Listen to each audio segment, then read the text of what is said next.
Hello बच्चा लोगों। कैसे हैं आप सब लोग।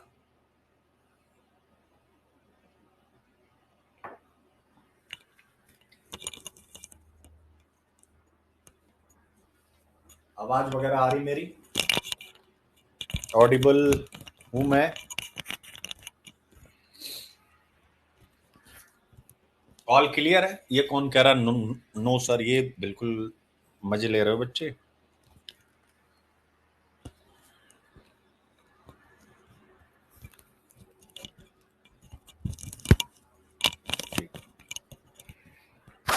चलो, तो मैं हूं यहीं आप सबके सामने। बस ये आया मैं स्क्रीन पे।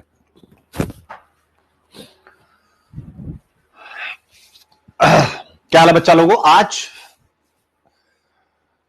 बड़ी हर्ष की बात है, एक ही टॉपिक है। यानी प्रीलिम्स के तो बहुत सारे टॉपिक हैं, बट जो प्रीलिम्स मेंस इंटरव्यू तीनों को समेटे अपने आप में वो एक ही टॉपिक है।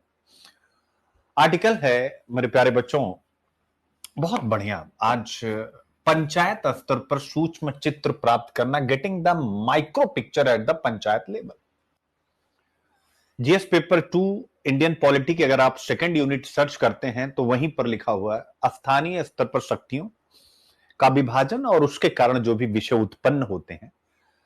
तो आज हम पंचायत यानी 73rd अमेंडमेंट से जुड़ी हुई जो व्यवस्था है, जिसके द्वारा यानी 73rd अमेंडमेंट एक्ट के द्वारा हमने डेमोक्रेटिक डिसेंट्रलाइजेशन, लोकतांत्रिक विकेंद्रीकरण की प्रक्रिया को अपनाया। उस स्तर पर क्या चैलेंजेस हैं और उन चैलेंजेस को दूर करने के लिए सरकार ने क्या एक बहुत बेहतर कार्य किया, जिसे हम इंडेक्स के नाम से जानेंगे।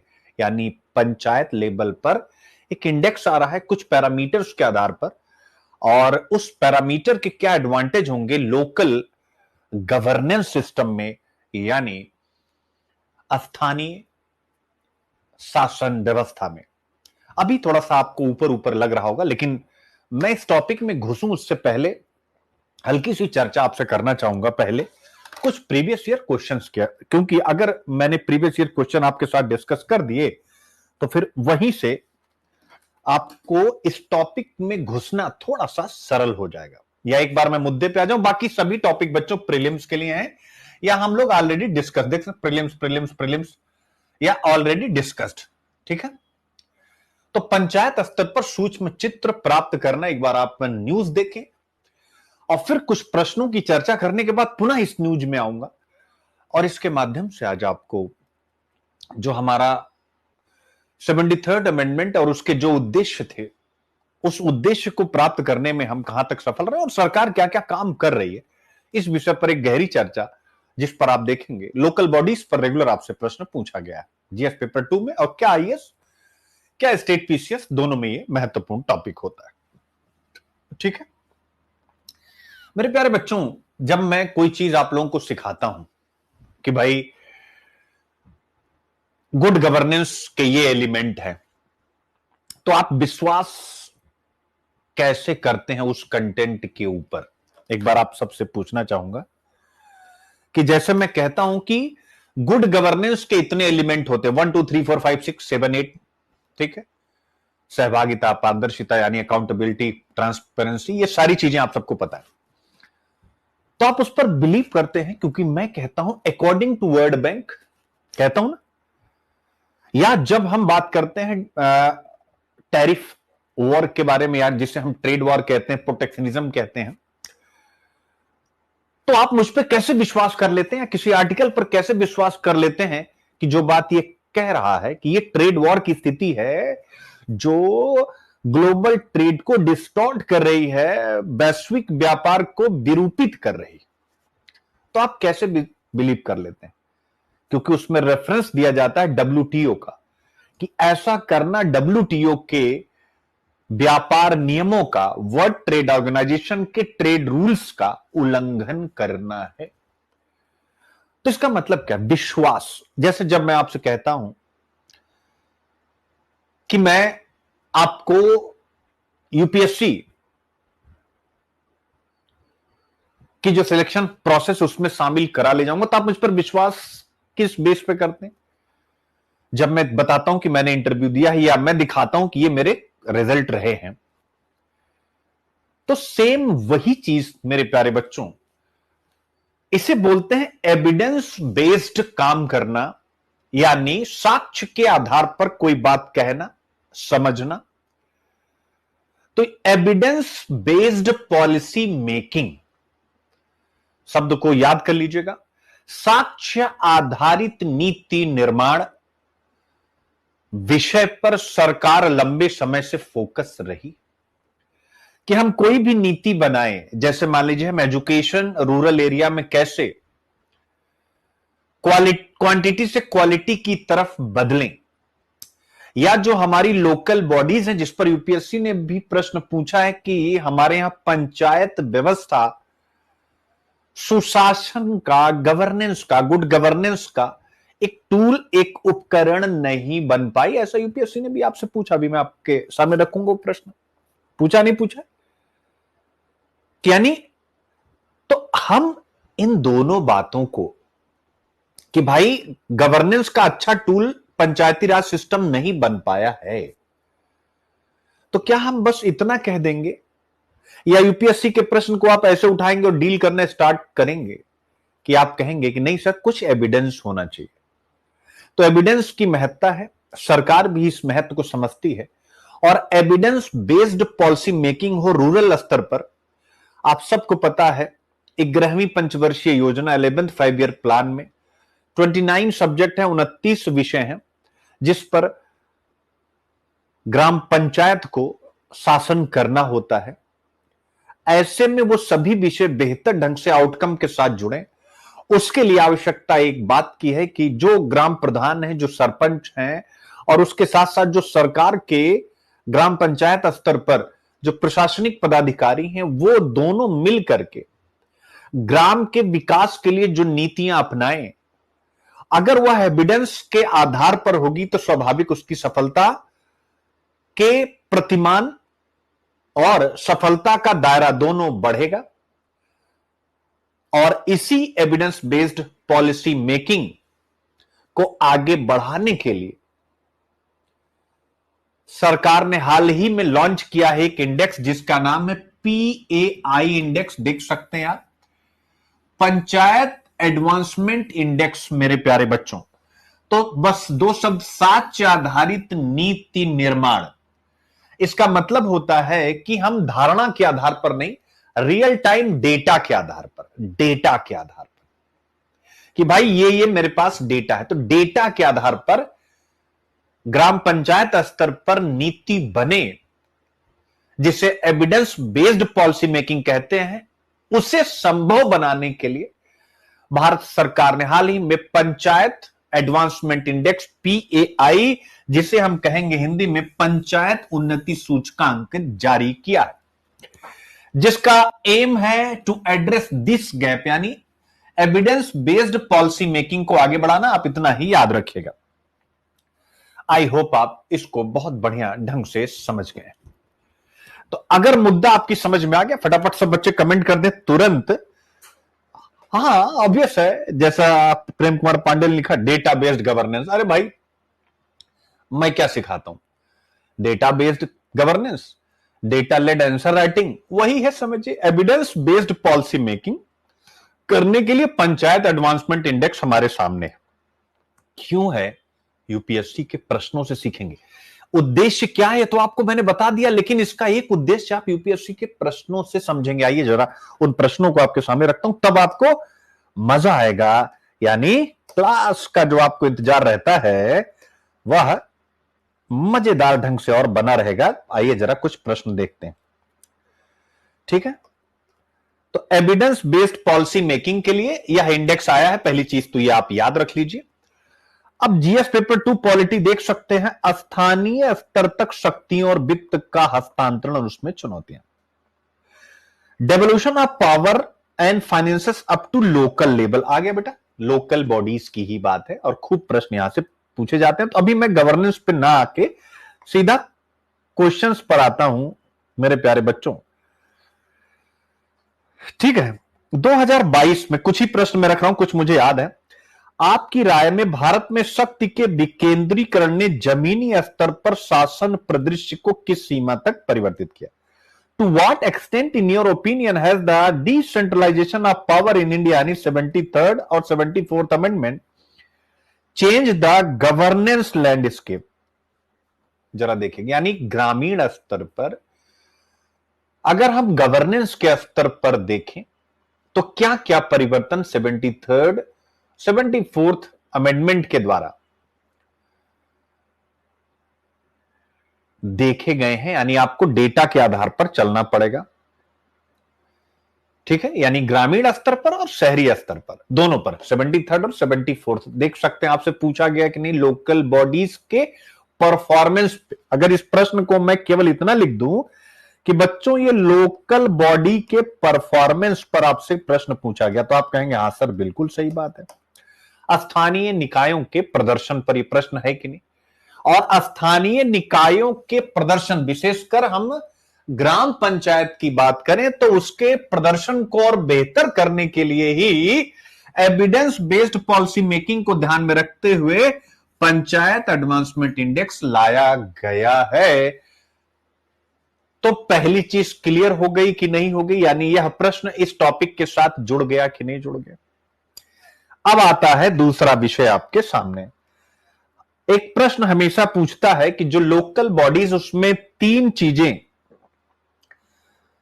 महत्वपूर्ण होती हैं और इन तीनों स्तर पर चुनौतियां, फंड, फंक्शन, फंक्शनरीज। ध्यान से समझिएगा। एक तो लोकल बॉडीज के पास, विशेषकर अगर हम रूरल बॉडीज को देखें तो फंड की समस्या है। दूसरा, ये बेहतर ढंग से काम नहीं कर पाते हैं, यानी इनके ऊपर स्वाभाविक रूप से जो राज्य की सरकारें हैं उनका पूरा का पूरा नियंत्रण होता है। फिर इसके बाद फंक्शनरीज, यानी स्वाभाविक इनके पास ऑर्गेनाइजेशन और सिस्टम भी उतना मजबूत नहीं। तो फंड, फंक्शन, फंक्शनरीज की समस्या है लोकल बॉडीज के सामने। ये क्या है और इसको कैसे संभाला जाए, इस विषय पर भी आपसे प्रश्न पूछा गया। इसको मैं, आप लोगों को याद होगा, यूट्यूब पर कई बार जब हिंदू पढ़ाता था तो ये सब डिस्कस हो चुका। आज चूंकि डायरेक्ट यह विषय इसके साथ किस रूप में कनेक्ट है उतना ही बताऊंगा, बाकी डिटेल में क्लासेस में आपको सिखाऊंगा। तो फंड, फंक्शन, तो आप मुझे बताएं मेरे प्यारे बच्चों, फंक्शन की अपना कार्य लोकल बॉडी बेहतर ढंग से कर सके, क्या उसके लिए पंचायत एडवांसमेंट इंडेक्स महत्वपूर्ण होगा कि नहीं होगा?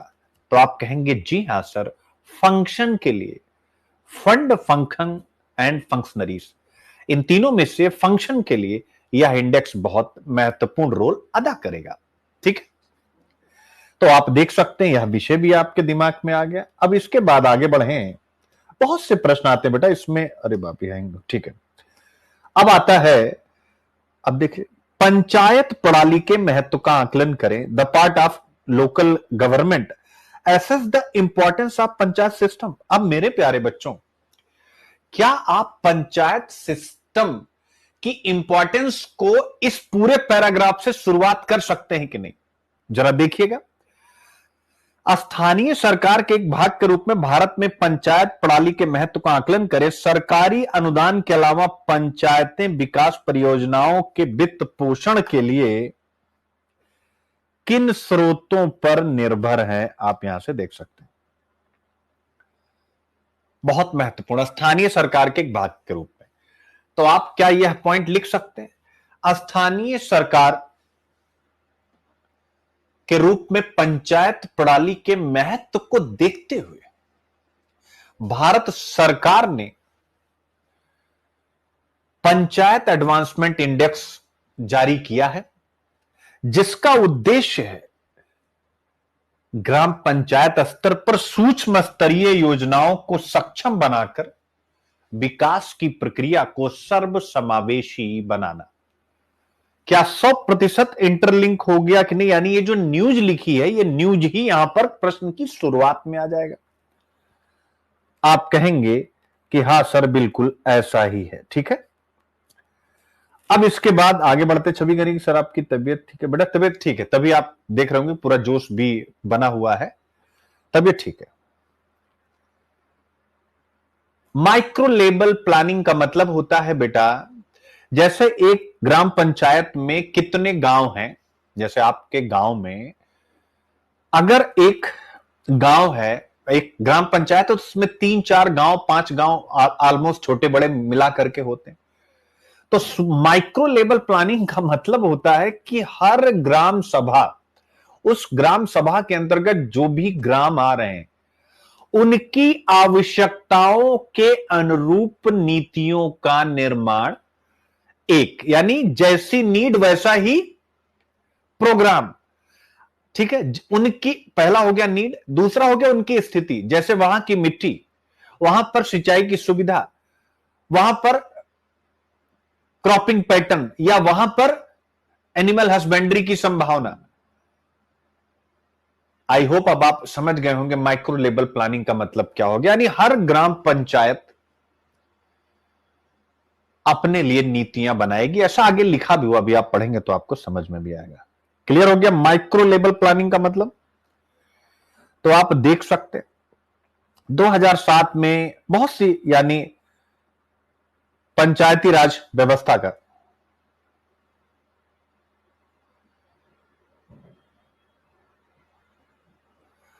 ठीक है, अभी इसको फिलहाल के लिए छोड़िएगा चूंकि थोड़ा सा अलग है। ठीक है, अब हम लोग आगे बढ़ते हैं। अब वही विषय यहां पर आप सबके लिए डिस्कशन किया गया, पंचायत उन्नति सूचकांक और जमीनी स्तर पर साक्ष्य आधारित शासन। भारत में विकेंद्रीकृत नियोजन और विकास के संदर्भ में एविडेंस बेस्ड गवर्नेंस का महत्व लगातार बढ़ता जा रहा है। आप देख सकते हैं क्या बढ़ता जा रहा है, एविडेंस बेस्ड। फिर भी ऑब्वियस है डेटा की जो स्थिति हो बड़ी कमजोर है, यानी डेटा बहुत अच्छे ढंग से उपलब्ध नहीं है। तो ऐसे में ही यह पीएआई इसीलिए लॉन्च किया गया कि जितनी भी ग्राम सभाएं, मान लीजिए हिंदुस्तान में 100 ग्राम सभाएं टोटल मैंने मान लिया, तो इन सभी ग्राम सभाओं का एक डेटा निकलेगा कि कहां पर किस क्षेत्र में क्या क्या, एजुकेशन में, हेल्थ में, एनवायरमेंट में कहां क्या क्या काम हो रहा है और कैसे हो रहा है। तो आप देख सकते हैं इससे ग्राम सभाओं को एक दूसरे से सीखने को मिलेगा, एक दूसरे में कंपटीशन बढ़ेगा, जैसा हमने स्वच्छता अभियान के समय देखा था या स्वच्छ भारत मिशन के समय देखा था, वही चीज यहां पर भी आपके सामने आ गई। तो आई होप यहां तक की पिक्चर आपको क्लियर है। अब आते हैं, क्योंकि हम 73rd अमेंडमेंट पढ़ रहे हैं, तो स्वाभाविक रूप से कुछ बेसिक चीजें देखेंगे, जैसे ऐतिहासिक एवं नीतिगत पृष्ठभूमि। 73rd कॉन्स्टिट्यूशनल अमेंडमेंट एक्ट 1992, इसी में त्रिस्तरीय संरचना पंचायती राज कहलाएगी, यानी 3 स्तर होते हैं, ग्राम स्तर पर, ब्लॉक स्तर पर और जिला स्तर पर। आप सबको पता है, आगे लिखा भी हुआ है। और इसलिए चूंकि इन तीनों स्तरों पर बेहतर ढंग से पॉलिसी बने, इंप्लीमेंट हो, जिससे हम इस लोकतांत्रिक विकेंद्रीकरण, डेमोक्रेटिक डिसेंट्रलाइजेशन के माध्यम से भारत के विकास को समावेशी बना सके। स्टेट फाइनेंस कमीशन भी बनाया गया और कहा गया कि जो पंचायतें बेहतर प्रदर्शन कर रही हैं, तो प्रदर्शन के आधार पर यानी आउटकम के आधार पर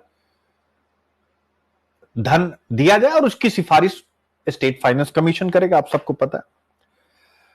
बट स्टेट फाइनेंस कमीशन प्रदर्शन पर आधारित, यानी मेरी ग्राम पंचायत आपकी ग्राम पंचायत से अच्छा कर रही है, ये कैसे साबित होगा? तो उसी को साबित करने के लिए यह पीएआई पाई लाया गया है। आई होप आप समझ गए होंगे। दो सस्टेनेबल डेवलपमेंट गोल 2015, ठीक है। और क्यों मैंने इसका जिक्र किया? क्योंकि मेरे प्यारे बच्चों, अगर आप सस्टेनेबल डेवलपमेंट गोल को प्राप्त करना चाहते हैं तो उसके विजन में लिखा हुआ, किसके विजन में? सस्टेनेबल डेवलपमेंट गोल के ही विजन में लिखा हुआ है कि भैया लोकलाइजेशन महत्वपूर्ण है। आप सबने पढ़ाई, लोकलाइजेशन यानी गांव गांव घर घर वृक्षारोपण होगा, तब जाकर के ग्रीन हाउस गैस उत्सर्जन, कार्बन एमिशन से जो कुछ भी नुकसान हो रहा है उसका हम कुछ हद तक भरपाई, उसकी हम कुछ हद तक कर पाएंगे। ठीक है। इसके अलावा राष्ट्रीय डेटा साझाकरण और सुगम्यता नीति, इसका उद्देश्य था कि जो भी संवेदनशील यानी इंडियन सिक्योरिटी से जुड़े हुए मुद्दे नहीं है, डिफेंस से जुड़े हुए मुद्दे नहीं है, अन्य किसी राष्ट्रीय महत्व से जुड़ा विषय नहीं, तो उसका डेटा भी साझा किया जाएगा। यह था एनडीएसपी, यानी जिसे हम हिंदी में बोलते हैं राष्ट्रीय डेटा साझाकरण और सुगम्यता नीति। तो ये 3-4 व्यवस्था हमारे यहां थी जिसके आधार पर पंचायतों में शासन संचालन का काम हो रहा था। वही सारी बातें यहां बताई गई हैं, ठीक है ना। ये मैंने आपको सतत विकास जो मैंने डिस्कस किया, सतत विकास लक्ष्य एंड सो ऑन बैकग्राउंड में। फिर पंचायती राज व्यवस्था आप सबको पता है, बताने की जरूरत नहीं है, मैंने सब समझा ही दिया, ठीक है। उद्देश्य क्या है वो सब मैंने आपको बता दिया, इसका स्ट्रक्चर क्या है वो भी मैंने आपको बता दिया, ठीक है। What is the problem? तो ऑब्वियस है, लोकल लेवल डेटा यूज, यानी डेटा की समस्या है, सिंपल सी बात है। तो जब डेटा नहीं है तो जो ग्राम पंचायत है वो किस प्रकार से कार्य कर पाएगी? तो यही है समस्या। क्या है? स्थानीय स्तर पर डेटा उपयोग में चुनौतियां, और उसी का समाधान इस इंडेक्स के द्वारा दिया जाएगा। एक तो वैसे भी हमारे यहां जनगणना और उसको अपडेट करने में देरी हो जाती है, बताने की आवश्यकता नहीं, जिससे ग्राम स्तर पर जो योजना चलाई जा रही है या अन्य जिन योजनाओं की आवश्यकता है जो चलाई जा रही है, स्वाभाविक है वो प्रभावित होती है नकारात्मक रूप से, और नई कैसे लाई जाए इसके लिए बेस ही नहीं मिलता है, पहला पॉइंट।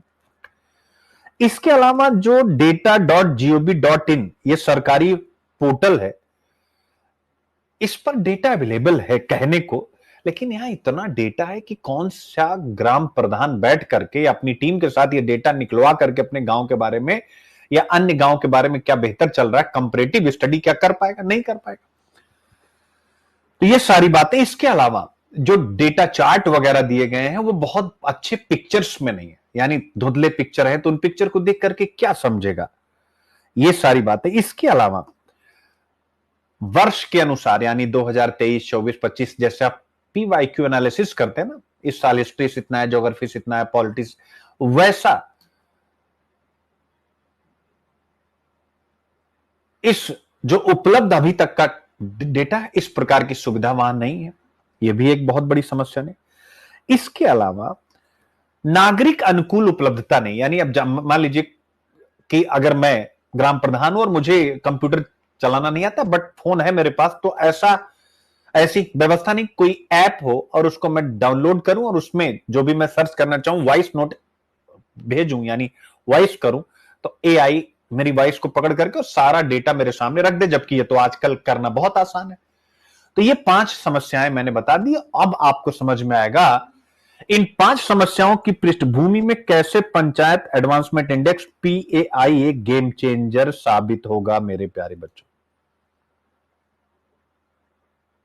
मजा आ गया? अब एक बार सब बच्चे बताएं, समझ में आ गया ये कि भाई पंचायत एडवांसमेंट इंडेक्स कैसे गेम चेंजर? तो आपको पढ़ने की जरूरत नहीं, पीछे जो 5 समस्याएं हैं उन 5 समस्याओं का समाधान इसके अंदर उपलब्ध है। आपको अब यहां से परेशान होने की आवश्यकता नहीं है, आपको मतलब पंचायत सिस्टम को। तो अब यहां पर बहुत से निबंध, इसी इतने में अगर हम आए, अब ठीक है ना, बहुत से निबंध अब यहां पर देख सकते हैं कैसे, जैसे courage to accept and dedication to improve, क्या आएगा कि नहीं, दोनों आप देखिएगा बॉक्स आइटम्स को। यानी पहला क्या है, कमी थी, स्वीकारोक्ति का साहस दिखाया, और सफलता यानी स्वीकारोक्ति का साहस के साथ पीएआई लेकर के आए, एक निबंध हो गया। अब आप देखिए मैं कितने निबंध इन्हीं 2 बॉक्सेस में आपके लिए आईक्यूआईपी करता हूं। अब दूसरा आपके सामने आ गया, दूसरा क्या आया, विजनरी डिसीजन तभी लिए जाते हैं जब अंतर्ज्ञान और तर्क का मेल होता है। तो अंतर्ज्ञान और तर्क का मेल था कि ये 5 समस्याएं हैं लोकल लेवल पर डेटा को लेकर के, पॉलिसी मेकिंग में समस्या आती, इसलिए यह विजनरी डिसीजन लिया गया कि नहीं। विजडम फाइंड्स ट्रुथ, यानी पॉलिसी मेकर जितने भी उनकी बुद्धिमत्ता ने समझ लिया कि 5 समस्याएं हैं और फिर उन्होंने ट्रुथ को फाइंड किया, यानी पीएआई पाई को आगे बढ़ाया। ठीक है, बिल्कुल जैसा शिवम कह रहे हैं, innovation is the key determinants, बिल्कुल नवाचार आर्थिक समृद्धि एवं सामाजिक कल्याण का परिहार निर्धारक है। या पीएआई एक नवाचार है, इस नवाचार के द्वारा जब ग्राम पंचायत सशक्त होगी डेटा के आधार पर, तो वो बेहतर नीतियां इंप्लीमेंट करेगी जिससे रूरल डेवलपमेंट होगा, और रूरल डेवलपमेंट होगा तो स्वाभाविक रूप से सोशल वेलफेयर भी होगा और उसी के साथ साथ आर्थिक समृद्धि भी आएगी। ठीक है, तो इस प्रकार के अब आप बहुत सारे निबंध इसमें ऐड ऑन कर सकते हैं। मजा आ गया? ठीक है, अब आता है पाई के बारे में।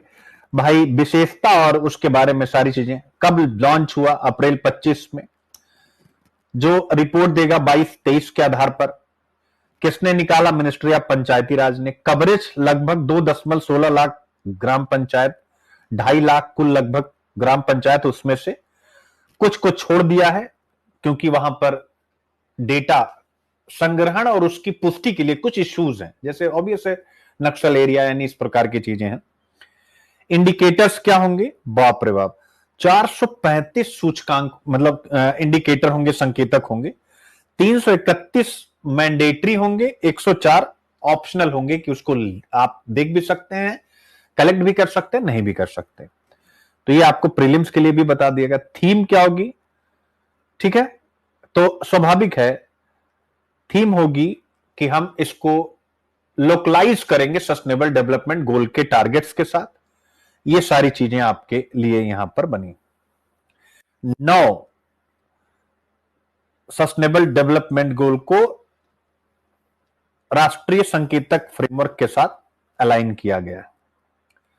Significance and features of aspects and detail, यानी जो जो मैंने बताया अब उसी को यहां पर पॉइंट में लिख दिया गया। साक्ष्य आधारित निर्णय ले पाएंगे, सबसे पहला। यह सरपंचों और वार्ड सदस्यों जैसे स्थानीय नेताओं को विकास के अंतराल को समझने में, जो मैंने आपको बता दिया कि डेटा के आधार पर आप डिसीजन, तो पहला महत्व है। दूसरा, सूक्ष्म स्तर पर निगरानी। तीसरा, सतत विकास लक्ष्यों का स्थानीयकरण। चौथा, परिणाम संबंधित शासन, यानी स्वास्थ्य, शिक्षा, जल, आजीविका और स्वच्छता परिणामों पर सब लोग फोकस हो पाएंगे। इससे बेहतर समन्वय होगा लोकल बॉडीज में, सरकार के द्वारा नियुक्त अधिकारियों में। सीएसआर और डीएमएफ का एकीकरण हो पाएगा मेरे प्यारे बच्चों, ठीक है, यह भी एक बहुत महत्वपूर्ण चीज है। ठीक है, कारपोरेट सोशल रिस्पॉन्सिबिलिटी वगैरह, ठीक है, ठीक है बच्चों।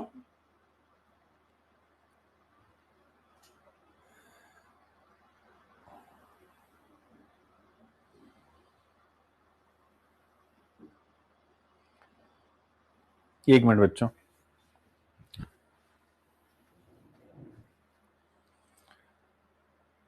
यानी जो भी फंड दिया जाता है उन सभी फंडों का बेहतर उपयोग हो पाएगा। ठीक है, क्या होगा, उन सभी फंडों का बेहतर उपयोग हो पाएगा। ठीक है,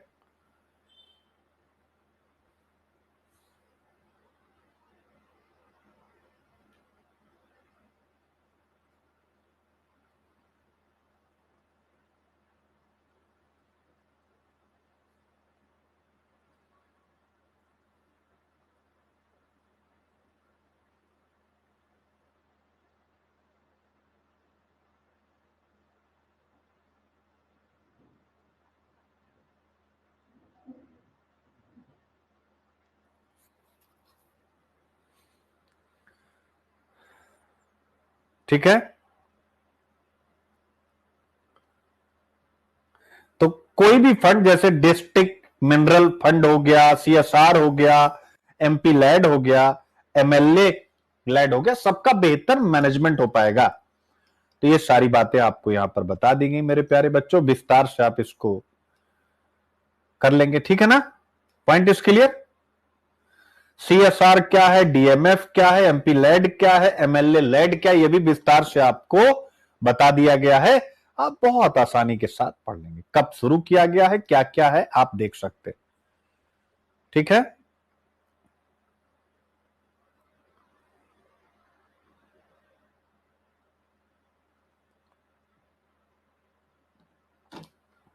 पॉइंट इज क्लियर बेटा, मजा आ गया। कब लागू हुआ, किसके कंट्रोल में है, उद्देश्य क्या है, फंड कौन देता है, फंड का आवंटन कैसे होता है, और इन फंडों के लाभार्थी कौन होते हैं, आप देख सकते हैं।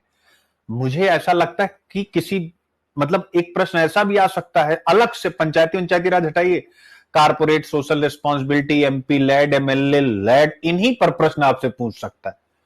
पूछ सकता है कि नहीं पूछ सकता है कि इनकी लोकल डेवलपमेंट में क्या भूमिका। और इनफैक्ट हम केवल ये ना देखें कि इनकी लोकल डेवलपमेंट में क्या भूमिका, अगर हम समावेशी विकास लिख रहे हैं, आप मुझे बताएं जीएस पेपर 3, अगर हम समावेशी विकास, चूंकि स्टार्टिंग में लगा होता, अगर हम समावेशी विकास भी लिख रहे हैं तो क्या हम समावेशी विकास में या जो पाई इंडेक्स है क्या हम लिख सकते हैं? समावेशी विकास के लिए तो लाया गया। दूसरा, क्या हम सीएसआर समावेशी विकास के लिए लिख सकते हैं? बिल्कुल लिख सकते हैं, क्योंकि उसका पैसा हेल्थ एजुकेशन पर खर्च हो रहा है। क्या हम एमपी लैड्स जो बनाया गया, एमएलए लैड्स जो बनाया गया, क्या इसको हम समावेशी विकास को अचीव करने के लिए क्या क्या किया जा रहा है, क्या इसमें ये चारों पॉइंट लिख सकते हैं कि नहीं लिख सकते हैं मेरे बच्चों? तो ऑलवेज आपको जो भी आप सबका टारगेट है 2026 वाले बच्चे, अब तो 25 वाले इसमें आ ही नहीं सकते क्योंकि सब प्रीलिम्स में लग गए हैं, हम 2 दिन एग्जाम को बचा 4 दिन। तो मैं यही कहूंगा किसी भी टॉपिक को पढ़ते समय ना उसको आप अपने ढंग से भी अपनी कॉपी में इकट्ठा कीजिए। और फिर से कहूंगा एमपी लेड एमएलए लेड्स के बारे में प्रीलिम्स के लिए डिटेल में पढ़ना, बाकी मेंस के लिए मेंस के लिए तो इनका केवल नाम लिखना है बच्चों। क्या करना है? मेंस के लिए तो इनका केवल नाम लिख देना है मेरे प्यारे बच्चों। इसीलिए कहता हूं मेंस निकालना बहुत आसान है, चालाकी से हम निकाल सकते हैं, बट प्रीलिम्स में आपको मेहनत। उपयोग के उदाहरण, इन पैसों का कहां कहां उपयोग होता है मेरे प्यारे बच्चों? इनको कानूनी आधार कैसे मिला? ऑब्वियस है, कोई भी इस प्रकार का जो फंड बनता है उसके पीछे कानूनी या कोई न कोई अन्य आधार होते हैं जिसके आधार पर उसे वैलिडेशन यानी वैधता मिलती है। वो भी लिख दिया। पारदर्शिता तंत्र यानी ट्रांसपेरेंसी बनाए रखने के लिए इन चारों फंडेज में क्या होता है? तो यही कहा गया है कि अब उस इंडेक्स से इन सभी का बेहतर उपयोग हो पाएगा और हम जीडीपी भी बढ़ाएंगे, डेवलपमेंट भी करेंगे, समावेशिता के साथ करेंगे। माइक्रो पिक्चर क्या है और इसका क्या महत्व, जैसा आप सबने स्टार्टिंग में ही पूछा। तो माइक्रो पिक्चर का अर्थ है घर, गांव और पंचायत स्तर पर बारीक जानकारी होना। किन परिवारों में शौचालय नहीं है, किन स्कूलों में शिक्षकों की कमी है, कौन से स्वास्थ्य उपकेंद्र फंक्शनल नहीं है, आप देख सकते हैं। तो अगर इस प्रकार का डेटा मेरे प्यारे बच्चों अवेलेबल होगा तो क्या ग्राम प्रधान, ब्लॉक डेवलपमेंट ऑफिसर और डीएम बेहतर योजनाएं अपने अपने जिलों में गांवों के लिए बना पाएंगे कि नहीं? आप कहेंगे हाँ सर बना पाएंगे, और जैसे ही बना पाएंगे फिर यह इंडेक्स माइक्रो पिक्चर पर फोकस कर रहा है पंचायती राज पर, तो आप तैयार रहिए यूपीएससी में इस वर्ष इसको लिखने के लिए। हो सकता है डायरेक्ट आए, नहीं भी आता है तो गवर्नेंस को लेकर के आ रहा तो आपको लिखना है, जैसा कि मैंने स्टार्टिंग बताया। लेकिन स्वाभाविक रूप से कोई भी शुरुआत होती है तो उसमें चुनौती भी होती है। क्या है चुनौतियां हैं कि भाई जो इसमें डेटा है उसकी गुणवत्ता को लेकर के चुनौतियां, और पूरा डेटा भी उपलब्ध नहीं होता। जैसे उत्तर प्रदेश में केवल 40% ग्राम पंचायतों ने ही प्रमाणित आंकड़े, सत्यापित, सर्टिफाइड, जो किसी न किसी ढंग से सर्टिफाइड है यानी सरकार शासन के द्वारा वो प्रस्तुत किए हैं। तो ये बहुत बड़ी, इसके अलावा डिजिटल डिवाइड है ही है, डिजिटल लिटरेसी भी एक बहुत बड़ा मुद्दा। बहुत से ग्राम प्रधान या पंचायत प्रतिनिधि ऐसे होते हैं जो बिल्कुल पढ़े लिखे ही नहीं, जाति के आधार पर चुनाव वहां होते हैं, आप सबको पता है। तो ये एक बहुत महत्वपूर्ण है मेरे प्यारे बच्चों। दूसरा है यूजेबिलिटी गैप। ठीक है, तो जो डेटा पोर्टल है वही मैंने जो बताया वही आ गया कि भाई डिजिटल लिटरेसी है नहीं, तो ग्राम प्रधान या उनके प्रतिनिधि इसको यूज ही नहीं कर पाएंगे, मतलब फ्रेंडली नहीं है, लोकल भाषा उसमें नहीं है। और आप समझ सकते हैं कि जो ग्राम के लोग हैं स्वाभाविक रूप से अभी भी एक समस्या है, प्रशिक्षित विश्लेषक नहीं, यानी कि डेटा का एनालिसिस करना बहुत महत्वपूर्ण होता है। तो किस ग्राम सभा में कौन से लोग हैं जो डेटा एनालिसिस सीख के जा रहे हैं? आप लोग ही अधिकारी होंगे, ग्राम पंचायत अधिकारी, ग्राम पंचायत सचिव, जैसे वो पंचायत एक वेब सीरीज आई थी। तो डेटा कितने लोगों को पता है? नहीं पता है। दूसरा डेटा होना ही महत्वपूर्ण है, डेटा को यूज करना भी महत्वपूर्ण होता है। तो आप देखेंगे कि लोग जमीनी स्तर पर आसपास देख करके काम कर लेते हैं, डेटा का यूज भी नहीं करते, ठीक है ना। और स्वाभाविक है शहरों में इस स्तर का कोई सूचकांक नहीं है, तो शहर और गांव का डिफरेंस भी हम क्रिएट नहीं कर पाएंगे। ग्लोबल कंपैरिजन यानी वैश्विक स्तर पर ब्राजील देखिए शहरों का करता है, केनिया भी करता है, यूएसए भी करता है, इंडोनेशिया यानी ग्राम और शहर दोनों का करता है। तो भारत में केवल आपने पंचायत के लेवल पर शुरुआत की, शहरों के लिए भी करिए, चूंकि अन्य राज्य ऐसा कर मतलब अन्य देश ऐसा कर रहे हैं। तो आगे का रास्ता वही, जो समस्याएं हैं डेटा सब तक पहुंचाइए, जो यूज करने वाले उनको ट्रेन करिए, उनकी कैपेसिटी बिल्ड कीजिए, लोकल लैंग्वेज को एआई के द्वारा आगे बढ़ाइए, शहरी क्षेत्रों के लिए भी इसी प्रकार का एक सूचकांक जारी कीजिए, और जो भी ये फंड दिए जाते हैं उसको इस इंडेक्स के साथ जोड़ें, ठीक है। इसके अलावा इसमें लोगों को जोड़ें और नियमित अपडेट करते रहें, और फिर एक निष्कर्ष आपके सामने मेरे प्यारे बच्चों रेडी। अब एक प्रश्न बनता है, panchayat advancement index is more than a ranking, it is a blueprint for grassroots development, discuss in the context of evidence based planning and SDG localization. Panchayat उन्नति सूचकांक एक रैंकिंग से कहीं अधिक है, यह जमीनी स्तर पर विकास के लिए खाका। आई होप आप समझ गए होंगे, मैं आपको 30 सेकंड का समय दे रहा हूं।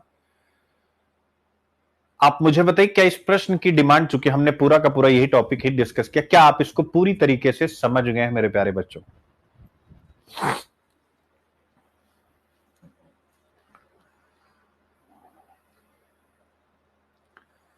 ठीक है, समझ गए, वेरी गुड।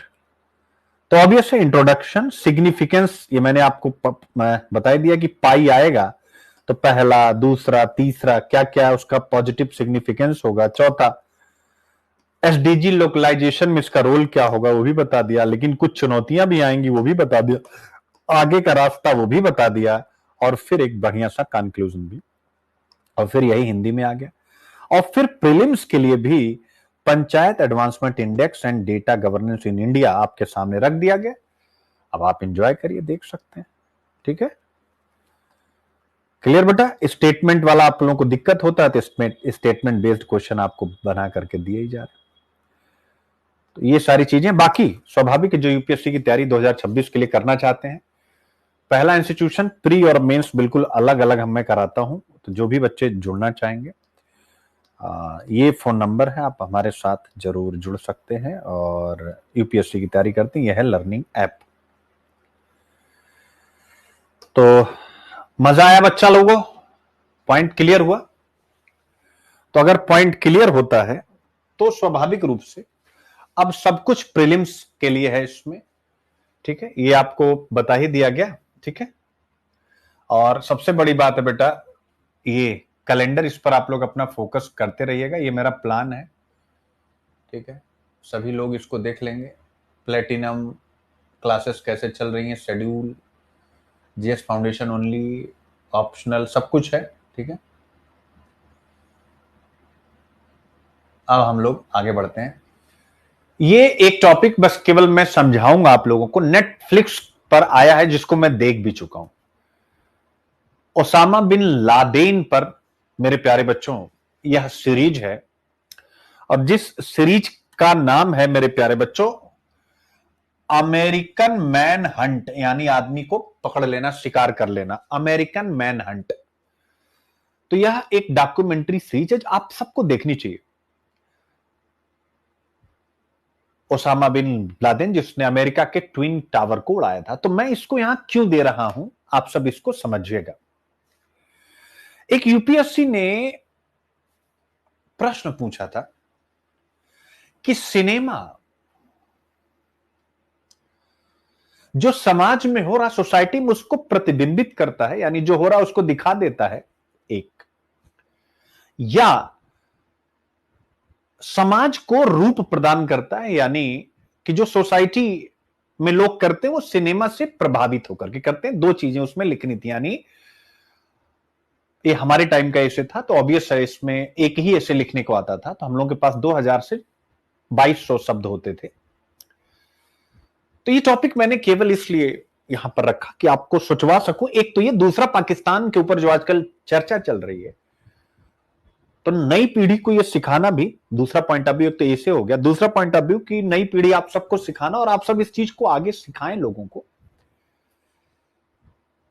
कि पाकिस्तान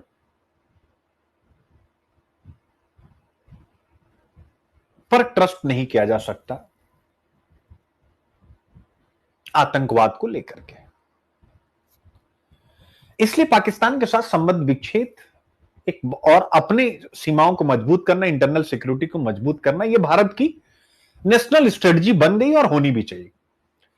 और इसीलिए ये जो दूसरा पॉइंट है, इसीलिए देखिए एक टॉपिक भी लिखा है, नेटफ्लिक्स की नई Osama bin Laden series, America ने एबटाबाद में अपने मिशन के बारे में पाकिस्तान सरकार को क्यों नहीं बताया। यानी पाकिस्तान को बताया ही नहीं, सीधा घुसे, मार दिया और उठा ले गए। क्यों नहीं बताया? तो दो पॉइंट बड़े महत्वपूर्ण आगे आपको इसमें नोट्स में मिलेगा। तो बेटा इसीलिए नहीं बताया गया। पाकिस्तान, आप सबको पता, वही जो मैं ट्रायंगल बनाता हूं, इस सीरीज को आपको देखना चाहिए अगर आपको मौका मिलेगा 26 वाले। तो जो मैं ट्रायंगल बनाता हूं कि अगर इसको हम डेमोक्रेसी मान लें, तो डेमोक्रेसी चलती है जुडिशरी, और इसके ऊपर भी एक कॉन्स्टिट्यूशन है, जुडिशरी, लेजिस्लेटिव और एग्जीक्यूटिव, यानी संविधान के आदर्शों पर ये तीन सत्ताएं हैं जो शासन का संचालन करती हैं, चेक एंड बैलेंस इनमें बनाती। लेकिन पाकिस्तान में मेरे प्यारे बच्चों आईएसआई है हर सबसे ऊपर, और फिर इसी से है आर्मी जो कानून वगैरह सब बनाती है, और इसी यही आर्मी प्लस कट्टरपंथ प्लस आईएसआई है एग्जीक्यूटिव, यानी तीन एग्जीक्यूटिव है, प्लस रेडिकल ग्रुप यानी जो आतंकी समूह है। तो इस प्रकार की डेमोक्रेसी में जहां पर आईएसआई ही फंड करती है, तो क्या अमेरिका की खुफिया एजेंसी आईएसआई को सूचना दे सकती थी? आप मुझे बताएं, क्या अमेरिका की एजेंसी सीआईए पूछ सकती थी? चूंकि ये पूरा ऑपरेशन सीआईए ने किया था, वहां की सेना ने नहीं, सीआईए ने, वहां की खुफिया एजेंसी है। तो क्या सीआईए आईएसआई से बता सकती थी? नहीं बता सकती, चूंकि आईएसआई आद्यंत दूसरे मुल्कों में आतंकवाद को एक्सपोर्ट करने का एक माध्यम बन चुकी है। ये अमेरिका को पता था, उन्होंने कहा कि भाई नहीं बताएंगे, अगर बता दिया तो मामला इधर से उधर हो सकता। तो मेन मुझे यही बताना था, और ये टॉपिक आपको यहां पर दिया भी गया, आप पढ़ लेंगे, ठीक है।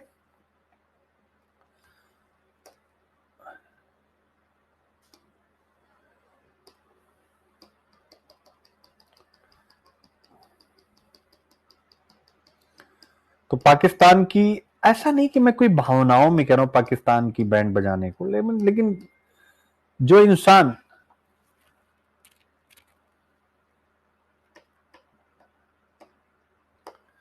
ठीक है, तो मैंने यहां पर बस आपको बता दिया, आतंकवाद पर कुछ भी लिखना हो तो मैंने यहां पर ये बहुत बढ़िया से दे दिया, और इतना ही इसमें लिखा। लिथियम, अब प्रीलिम्स के लिए बच्चों देख सकते हैं लिथियम, तो लिथियम प्रीलिम्स के लिए पूरा का पूरा बना दिया, यानी क्रिटिकल मिनरल रिसोर्सेस के बारे में, इसको आप खुद पढ़ेंगे, हमें बताने की जरूरत नहीं, ठीक है। देख सकते हो, मतलब लिथियम कहां, मतलब जबरदस्त टाइप से बेटा, इसको हल्के में मत लीजिएगा।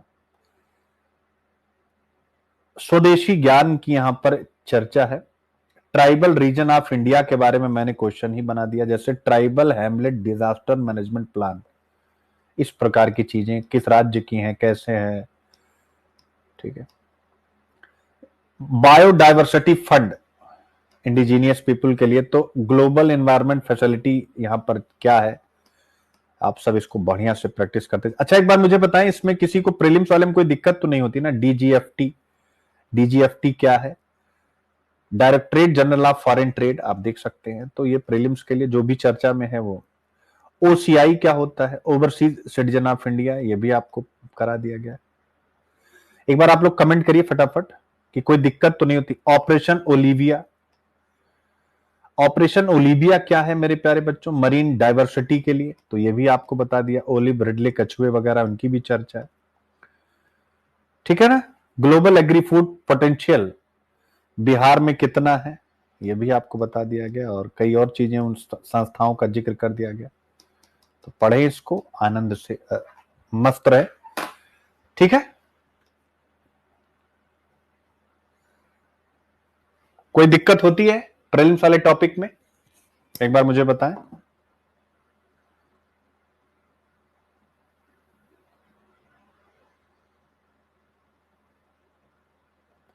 ओके बच्चों, बाय, थैंक यू। ठीक।